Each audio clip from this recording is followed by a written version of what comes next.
Malibu's AYSO is back from their near-death experience. The organization, under new regional commissioner Curtis Ausberger, is trying to recover from the mass exodus of volunteers over the past year. Augsburger has put forth multiple plans to increase participation in the AYSO, including having professional mentors for the volunteer refs and getting former players to give back and volunteer. Now, after going from AYSO, now we have some more local sports with you, with Jenny. What do you have for us? Well, we've got the latest on Pepperdine baseball. Pepperdine baseball kicked off their series today against WCC rival San Diego. A.J. Puckett was the starter for the Waves, coming into the game with an impressive 2.3 ERA. Lefty Nick Springroll was on the mound for the Toreros. This was the first game of the Waves' 3-game series against San Diego. They'll have 4 more games at home before they go back on the road. Pepperdine's men's golf team is also looking to keep their great season going. The Waves have been especially impressive recently. They've finished in the top 5 in their last 7 tournaments. Today is the first day of their tournament at Stanford. The Waves will be in Palo Alto until Saturday. And the LA Lakers were in Phoenix last night to take on the Suns. Kobe Bryant continued his farewell tour, greeted by a cheering crowd of Suns fans. After a close first half, the Suns were up 51-47 on the Lakers early in the third. Lakers forward Julius Randle was LA's top scorer for the night with 19 points. The game was close for the first part of the third quarter, but the Suns soon began to pull away. The Suns defeated the Lakers with a final score of 119-107. And in other basketball news, March Madness has been incredible this year. What's the latest with the Sweet 16 teams, Trey? The NCAA tournament is picking up with the last weekend of games before the Final Four. There are 4 games tonight, followed by 4 games tomorrow, and 2 games have already started. Villanova is currently playing Miami in Louisville, with the Wildcats leading the Hurricane 45-37, with the second half just starting. And the other game going on right now is Oklahoma versus Texas A&M in nearby Anaheim, reliving an old Big 12 matchup before the Aggies moved to the SEC a few years ago. The Sooners are currently beating the Aggies 35-22 with the first half winding down. The 2 other games tonight are number 1 overall seeded Kansas versus Maryland and Oregon versus Duke, who are also playing in Anaheim. And looking at the games this weekend, no team is guaranteed to move on. Back to you, Jenny. Thanks, Trey. With March Madness and other college sports in full swing, we get to see the athletes show off their talent on the court. But the debate remains whether or not college athletes should be paid. Newswaves reporter Christina Bautista has more on the issue.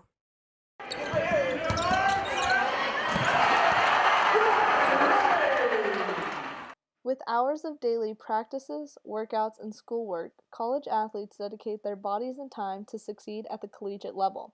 This time and risk has led some to question if college athletes should be paid to play. It also makes it difficult for an athlete who's a full scholarship athlete especially to make additional money, just living money and travel money and that type of thing that a normal student would have. On the flip side, many athletes are given scholarships that cover tuition, room and board, and other school-related expenses. At Pepperdine, that's worth just over $62,000. The exposure student athletes get also gives them exposure to potentially win major professional contracts. Still, for many athletes, there's no money to just live. Or in class families that, can't afford, things like, wanting to go out or maybe wanting to, get a new set of clothes for the upcoming school year, and, you're having, potential high caliber athletes not being able to be comfortable or being able to, live the way that they want to live. In order to provide some financial freedom, the NCAA voted last January to allow all college athletes to receive money to cover costs beyond school expenses. Pepperdine started implementing the policy this year. But although all schools are allowed to give cost of attendance stipends, not all do. The reality, though, is when you're recruiting and competing against other conferences who are doing it, you're going to be pressured to provide that extra funding. At Pepperdine, the stipends range from $1,000 to $1,700 a semester. The average rent in Malibu is over $1,000. That leaves athletes with little to no money at all to spend on things such as food and clothing. But the question remains, should college athletes continue to be considered amateurs and not be paid more for the job they do on the court? For Newswaves 32, this is Christina Bautista. Well, definitely an exciting time in sports. We've got so many sports in full swing right now. I know this weekend we've got baseball, men's volleyball plays USC, and we've got beach volleyball this weekend too. So a lot of chances to go out and support the Waves. Yeah, some great games this weekend. Thanks, Jenny. Well, we've been jamming out to the song for years, but we may have been singing it wrong. More on the truth behind the 90s song. His jokes made us laugh, his movies amazed us. More on the tragic death of Gary Shandling.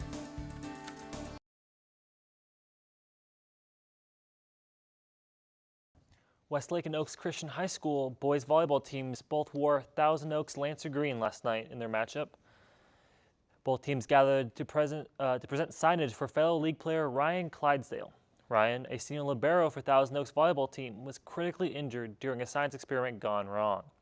Ryan and his friend Bernard Moon were making a rocket motor when it exploded. Both were rushed to Los Robles Hospital, where Moon died shortly after. Ryan is still recovering in the hospital. Terrible story. Yeah, absolutely. Yeah, really tragic. But we've got some good news from the Masters. It's been a very fun tournament so far. The golfers at the Masters have been setting incredible records. Yesterday, 80-year-old player Gary Player became the oldest golfer to knock in a hole-in-one at the tournament. There were 9 holes-in-one throughout the day, including back-to-back aces by Ricky Fowler and Justin Thomas. Today, Ernie Els set another record, but this is one that no golfer wants to set. Els carded a 10, which was the highest score ever for the first hole at the Masters. The tournament continues tomorrow through Sunday. And the Lakers and Clippers faced off last night for their last matchup of the season. The game was Kobe Bryant's second to last game at the Staples Center. The Lakers and Clippers were tied early on, but Bryant sunk the 3 to give the Lakers the lead. He would end up being the Lakers' top scorer of the night with 17 points. After halftime, the Clippers were in control. They defeated the Lakers with a final score of 91-81. And the Dodgers started their season with a record-setting series. They outscored the Padres 25-0 in their first 3 games.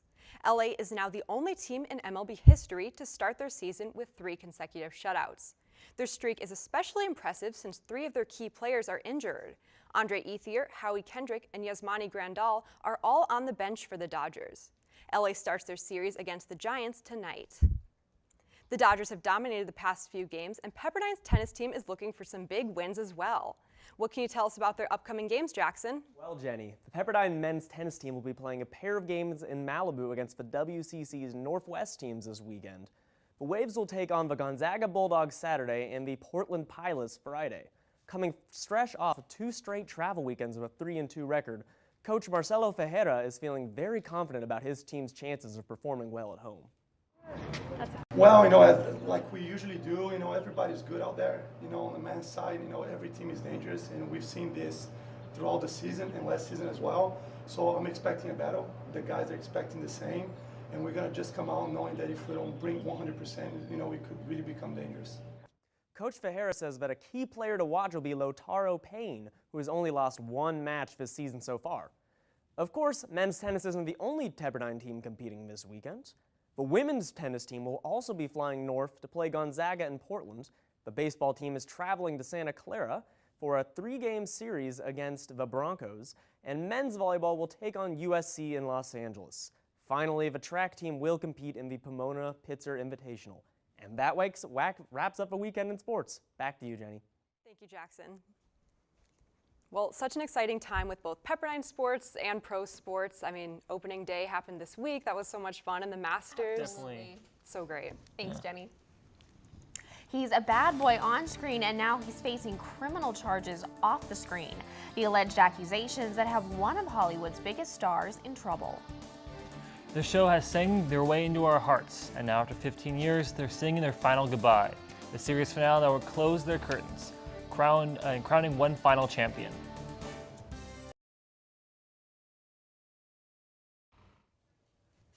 The old cliche image of someone lacing up their shoes before the big game might become a thing of the past. Nike has unveiled their new HyperAdapt 1.0, the first line of self-tying shoes. Nike has been working on this technology for about a decade now. The shoe will be powered by a small battery-operated pulley system in the shoe. The shoe will require a charge about every 2 weeks to stay working. Now there will be manual controls on the shoe to adjust tightness of the laces. Nike has announced that the shoe should be on sale this holiday season. And now, speaking of Nike and some sports, we're here with Jenny, who has everything about today's crazy March Madness games. What do you have for us, Jenny? Yes, well, it was so fun watching the upsets in the newsroom earlier, and Definitely. I've got the games that you guys need to look out for. Tonight, Arizona and Wichita State matchup is a can't-miss game. The two teams going into the game have identical 25-8 records, but the Wichita State Shockers have momentum in their favor. They've won 7 of their last 8 games, while Arizona is coming off a loss to Oregon. Expect both teams' seniors to bring their A game tonight. Gabe York for Arizona and Ron Baker for Wichita State are both tournament veterans who could be difference makers tonight. The USC-Providence matchup is another must-watch game tonight. The 8 and 9 seeds will be meeting for the first time in 44 years. Keep an eye on Providence star Chris Dunn, who had 7 double-doubles during the season. On the Trojan side, watch out for guard Jordan McLaughlin, who scored 24 points in USC's loss to Utah this week. Providence has a 2-game edge on the Trojans, having won 23 games this season, but expect this game to be a close one. The game will tip off tonight at 6:50. Those will probably be tonight's most exciting games, but you never know when an upset will happen. At 6:40, 13-seed Stony Brook and 4-seed Kentucky will face off. This is Stony Brook's first appearance in the NCAA tournament. They've got a tough matchup ahead of them against the tournament veteran Wildcats. And at 6:57, we'll see a familiar face playing when Gonzaga takes on Seton Hall. For the Pirates to win, they'll have to contain Bulldogs forward Kyle Wiltjer, who averaged over 20 points a game this season. Lots of March Madness action is happening now, but there's always action here at Pepperdine too. What can you tell us about the track team, Jackson? Well, track season is in full swing here at Pepperdine as the Waves will race in their 4th invitational this weekend. The Waves will compete at the UCI Spring Break Invitational this Friday and Saturday in Irvine. One of the team's leaders in the middle distance events, junior Ben Fox, along with coach Robert Radnati, are confident going into this weekend's races. Has really been coming together, especially these past few weeks. I know we had 2 runners last week in the 5K do really well. One broke the school record, and it's exciting to see how we're all going to do when we're all in it. Times have been coming down. The sprinters and hurdlers all improving a lot. I expect to see lots of school records set again this weekend. Of course, the track team isn't the only Wave squad competing this weekend. The baseball team is headed to Spokane for a 3-game series against Gonzaga. Meanwhile, men's volleyball is taking on BYU in a pair of games in Utah this Friday and Saturday. Beach volleyball will be competing in the College of Charleston tournament in South Carolina this weekend. Finally, both tennis teams are taking road trips, men to face Oklahoma State and the women to face Cal Berkeley. Back to you, Jenny. Thanks, Jackson. Well, such an exciting time at both Pepperdine and with the March Madness sports going on. Definitely. Yeah, lots of action, and like you said, both Pepperdine and March Madness, so Yeah. it's lots to look forward to. For sure. Thanks, Jenny. Well, it's a video that's making the internet laugh. The famous little fox with a big giggle.